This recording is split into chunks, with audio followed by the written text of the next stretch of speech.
सुनावाड़ा निःशुल्क स्वास्थ्य चिकित्सा शिविर आयोजित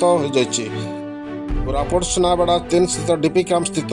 क्लब ठारे कोरापुट आबकारी विभाग और स्वास्थ्य विभाग पक्षर एक स्वास्थ्य सेवा शिविर शनिवार दिन अनुष्ठित हो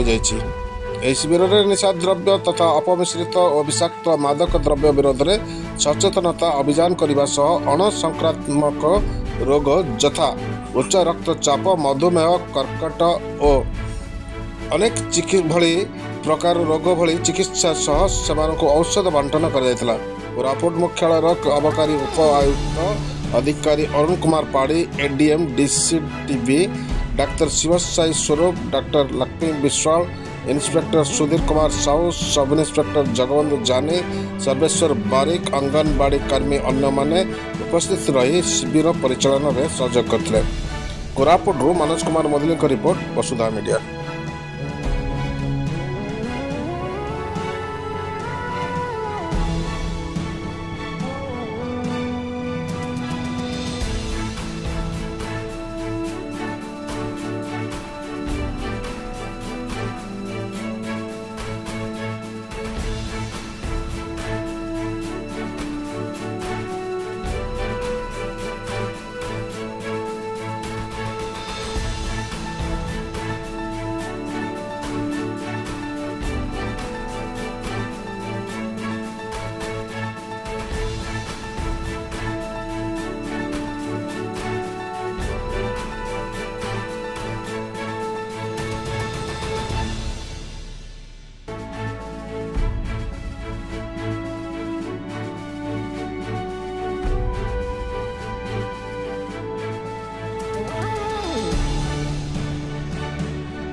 एक्साइज डिपार्टमेंट को धन्यवाद जनाऊँ कि आम सांगे हेल्थ कैंप करा वैल्यूएबल मेसेज पब्लिक रे पहुंचाई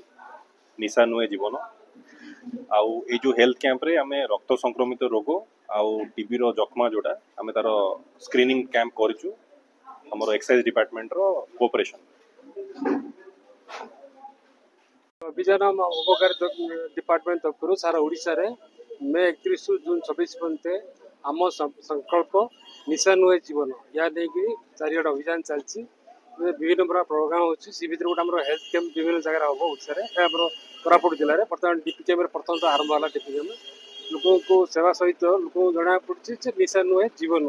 अपमिश्र मद न पीबे भल सुस्थ सबल रे निज देह को संबल रखिए तार नहीं कैंपेन चलती फ्यूचर भी आउ 3-4 जगह कोरापुट जिले में हमार आम प्रोग्राम रही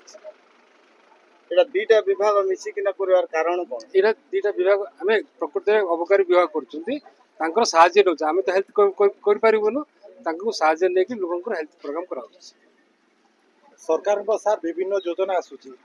तो ये जनसाधारण जदि उपकार हम आप दूर आशावादी बहुत खुशी और 3टा कैंप आम कर जयपुर हम बरिगमार हम कोरापुट हम विभिन्न जगह आम कैंप करने चलती हेल्थ और बहुत लोक कैंपेन डाक कैंप ट्रिटमेंट कर।